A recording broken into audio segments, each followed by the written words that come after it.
After a year of labor disruptions that affected post offices, planes, and public services, paramedics and ambulance dispatchers could be the next ones to take job action after their union announced Tuesday that contract talks with their employer had flatlined, and a vote on whether they choose to strike is expected within the next month.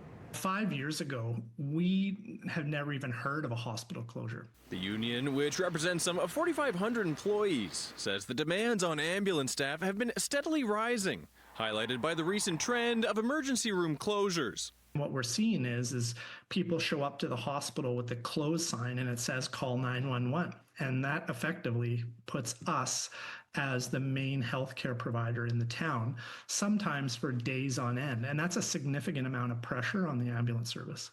That pressure felt more acutely due to staffing shortages that are forcing paramedics to make up the difference with overtime. The union's Ian Tate explains that because paramedics are considered essential, you won't see picket lines at emergency rooms if they vote to strike. Regular staffing levels would be maintained, but cutting the cord on overtime is on the table. If all paramedics tomorrow decided nobody's working overtime, the system would collapse in about 45 minutes. Tate emphasized that an overtime ban isn't close to happening yet, and the union's preference is to get a mediator involved. But he also added that there are significant gaps in how paramedics are compensated relative to other first responders. We are still 10, 20, if not more % difference to equal partners in the fire and the police service. It's the last thing we need in a health crisis. Dr. Anna Kindy, the opposition health critic, says the paramedics need more compensation to get them out of this overtime loop. We have to look at the global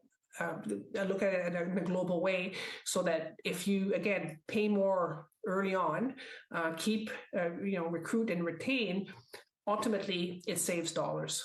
BCEHS directed City News to the Health Employer Association of BC, which did not respond to a request for comment before deadline. In Vancouver, Jack Rabb, City News.